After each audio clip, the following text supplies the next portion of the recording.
सभी एकादशी में पाप मोचनी एकादशी को विशेष माना जाता है। इसके प्रभाव से साधक के पापों का नाश होता है और वह मोक्ष प्राप्त करता है।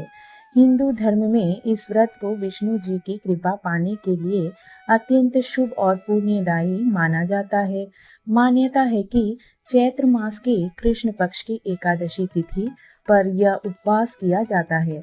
धार्मिक मान्यताओं के अनुसार इस दिन भगवान विष्णु और देवी लक्ष्मी की पूजा करने से व्यक्ति के दुखों का अंत होता है, साथ ही जीवन में सुख समृद्धि बढ़ने लगती है।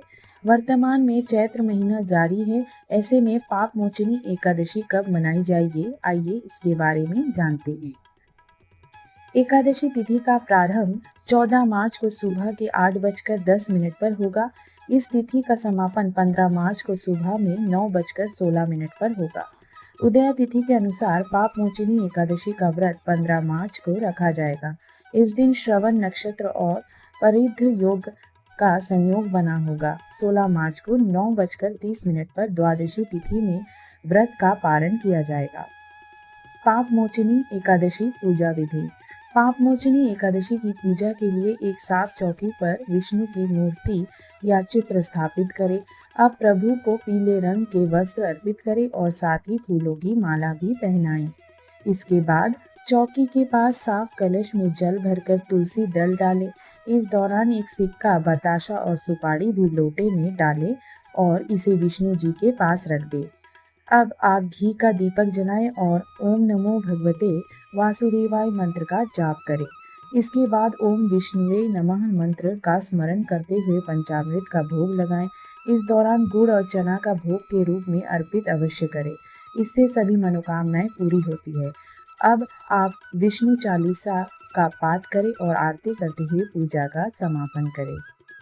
धार्मिक मान्यताओं के अनुसार पाप मोचनी एकादशी का व्रत व्यक्ति को जाने अनजाने में किए गए पापों से मुक्ति दिलाता है। मान्यता है कि इस व्रत को पूरे विधि विधान के साथ करने से व्यक्ति के भाग्य में भी वृद्धि होती है, इसलिए पूरी श्रद्धा के साथ इस व्रत को करना चाहिए। साथ ही इस व्रत को पूरी इच्छा के अनुसार करने से सौभाग्य में वृद्धि होती है। साथ ही एकादशी का व्रत करने वालों को रोग शोक से तो मुक्ति मिलती ही है, साथ ही पाप का नाश होकर मोक्ष की प्राप्ति और पुण्य फल मिलता है। पाप मोचनी एकादशी हमें सिखाती है कि पापों से मुक्ति संभव है यदि हम सच्चे मन से भगवान की शरण ले। यह व्रत न केवल पाप नाश करता है बल्कि स्वस्थ धन, सुख और मोक्ष प्रदान करता है। इस साल 15 मार्च को पाप मोचनी एकादशी व्रत रखकर भक्त अपनी आत्मा को शुद्ध कर सकते हैं। हरे कृष्णा। ओम नमो भगवते वासुदेवाय नमः।